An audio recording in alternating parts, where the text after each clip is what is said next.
Assalamualaikum warahmatullahi wabarakatuh. Shalom, namo buddhaya, Om Swastiastu, salam sejahtera bagi kita semua. Perkenalkan, nama saya Beni Tandika dengan NIM 200703563 dari D3 Teknologi Pap dan Kertas Universitas Riau.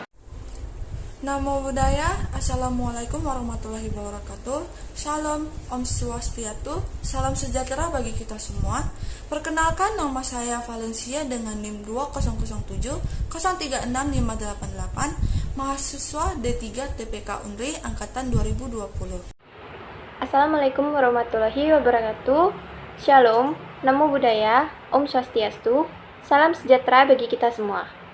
Perkenalkan, nama saya Virginia Apriliani dengan NIM 20070365568, mahasiswa D3 Teknologi Pulp dan Kertas Universitas Riau Angkatan 2020. Di sini kami dari kelompok 7 akan menjelaskan tentang Distribute Control System.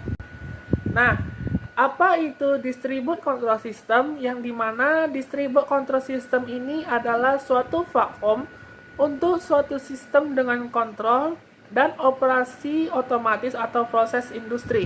Dalam arti lain, Distribute Control System ini merupakan otak dari sistem kendali.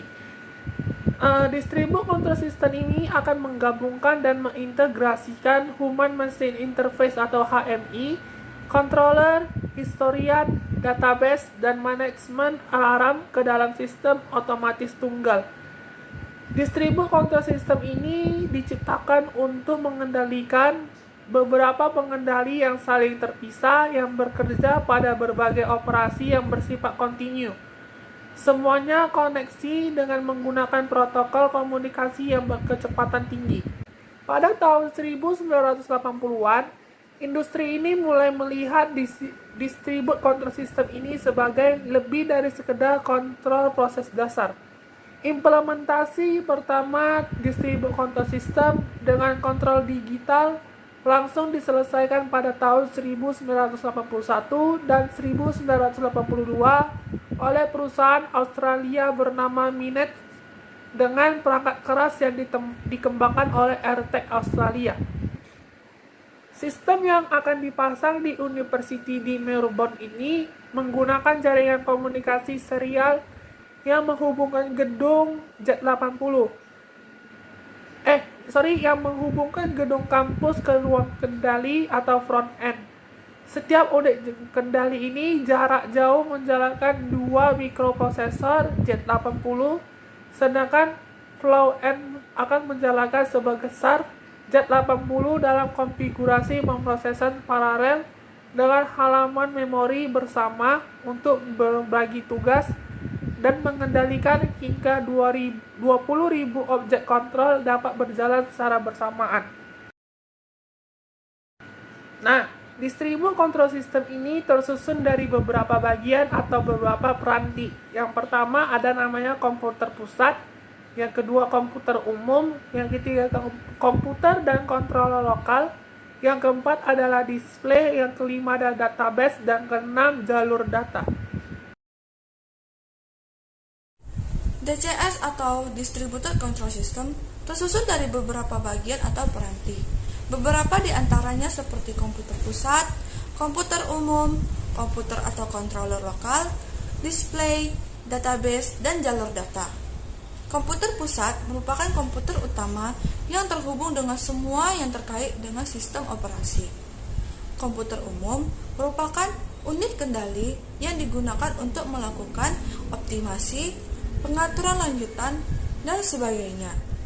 Komputer lokal digunakan untuk mengendalikan secara langsung suatu proses yang berbasisnya PID.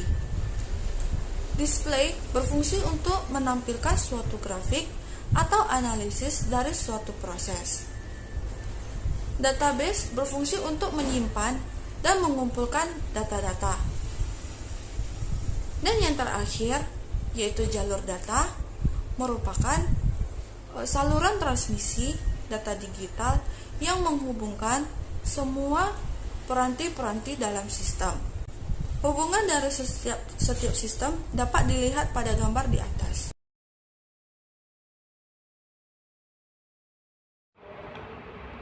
Distributed Control System memiliki keuntungan tersendiri dibandingkan dengan sistem kontrol lainnya. Adapun beberapa keuntungan apabila menggunakan DCS, diantaranya untuk meminimalisir biaya pengkabelan, untuk mengalokasikan kesalahan, loss dalam jalur data tidak mempengaruhi sistem secara keseluruhan, kemudahan dalam mengaplikasikan algoritma pengaturan digital, dan dapat menangani berbagai mode pengaturan dalam setiap loop lokal. Lalu, ada beberapa vendor atau perusahaan yang menyediakan produk DCS. Vendor-vendor tersebut adalah sebagai berikut.